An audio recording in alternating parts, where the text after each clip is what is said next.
Selanjutnya Pak Menteri Kesehatan mengenai penanganan COVID-19 stunting dalam rangka penguatan pertumbuhan ekonomi. Bapak Ibu sekalian, Assalamualaikum warahmatullahi wabarakatuh. Saya dikasih dua topik. Topik yang pertama mengenai COVID, update terakhir. Topik kedua mengenai stunting.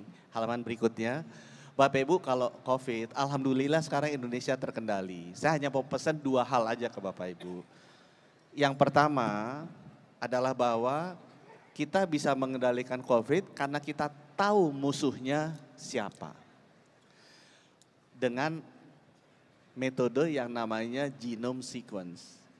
Dulu pertama kali kita 10 bulan sejak bulan Maret baru bisa melakukan genome sequence 140 sampel selama 9 bulan.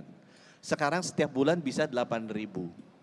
Dulu alat-alatnya hanya ada di Jawa, beberapa kota besar, sekarang sudah ada di 12 kota di seluruh Indonesia. Nah, kesimpulannya apa yang saya ingin sampaikan ke Bapak Ibu? Bapak Ibu, kenaikan dari kasus Omikron bukan disebabkan oleh mobilitas, bukan disebabkan oleh Lebaran, bukan disebabkan oleh Tahun Baru.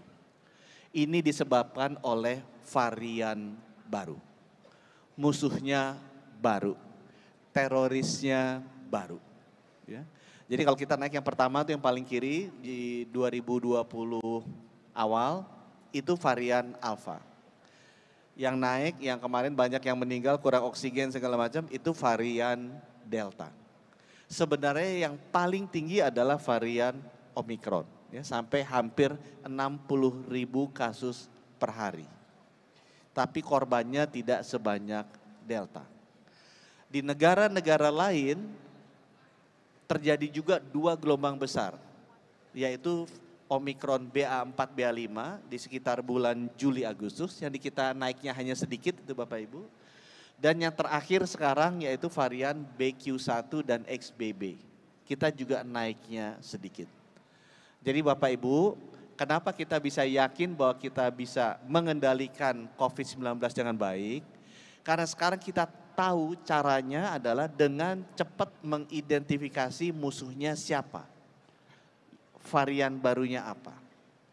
Dan ini quietly di belakang layar sudah kita tata di lebih dari 12 laboratorium di seluruh Indonesia. Jadi kayak radarnya lah kita udah tata. Hasilnya ini. Ini setiap hari kita monitor kalau ada varian-varian baru. Yang nomor 2 di halaman berikutnya pesan saya adalah selain kita tahu variannya, kita mesti tahu daya tahan masyarakat kita. ABRI bilang sishankam merata, pertahanan rakyat semesta. Kalau mau perang jangan hanya tahu musuhnya, tahu kitanya sekuatnya seperti apa. Nah, kekuatan ini dilakukan juga Indonesia merupakan satu dari beberapa negara di dunia yang mengukur kekuatan daya tahan kita setiap 6 bulan.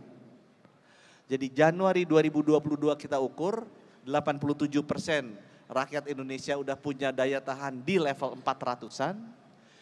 6 bulannya lalu sebelum Lebaran kita ukur lagi, naik jadi 99,5% rakyat Indonesia sudah memiliki daya tahan imunitasnya levelnya di 2.000-an.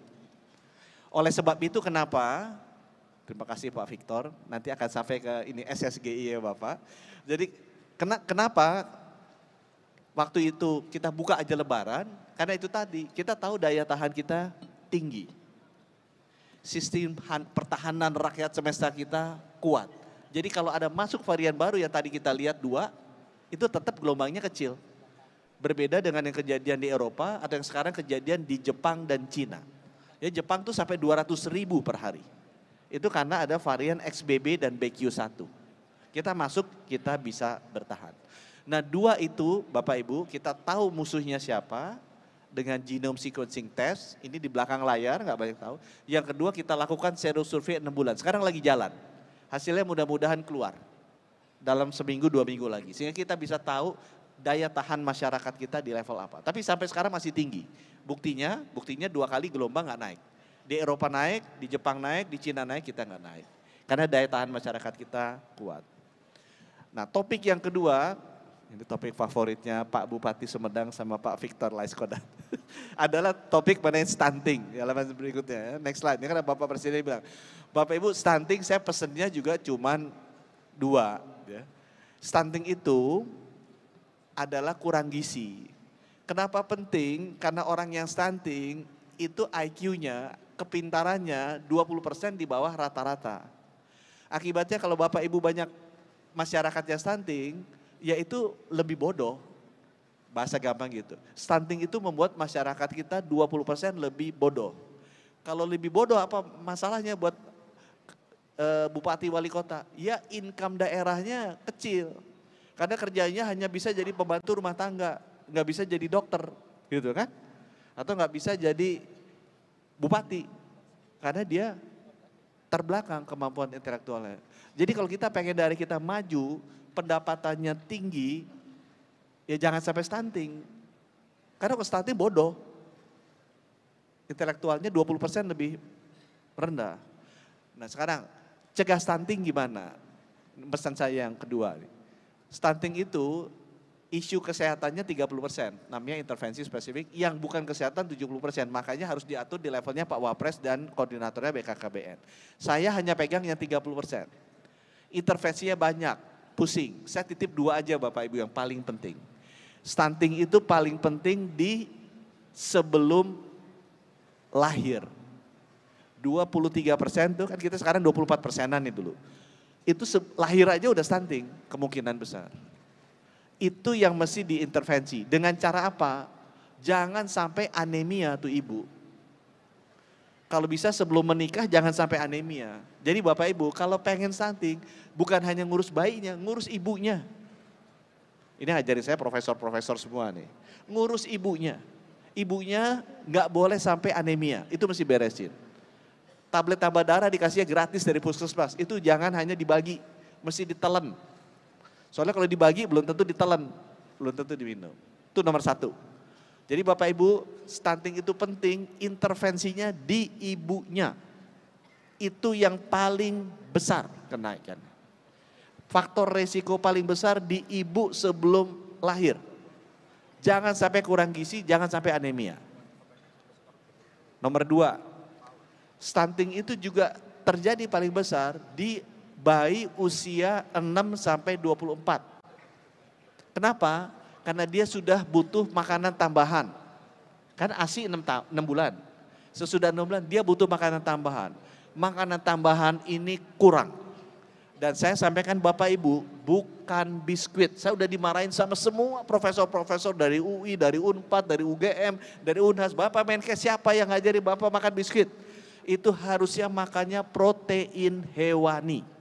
Bisa ikan, bisa ayam, bisa sapi, yang paling gampang telur. Hasil penelitiannya di seluruh dunia udah ada, tinggal Google. Jadi Bapak Ibu buat stunting, untuk sektor kesehatan saya titipnya cuma 2. 1 yang paling penting, ibunya dijaga sebelum hamil, jangan anemia, jangan kurang gizi.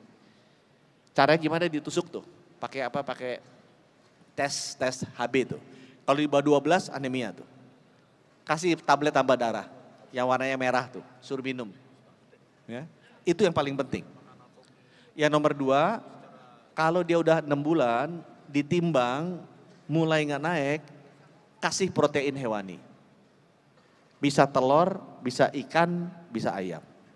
2 itu adalah faktor resiko paling tinggi. Ada yang lain 11, 10, cuma kan pusing kita. Aku kasih yang paling penting.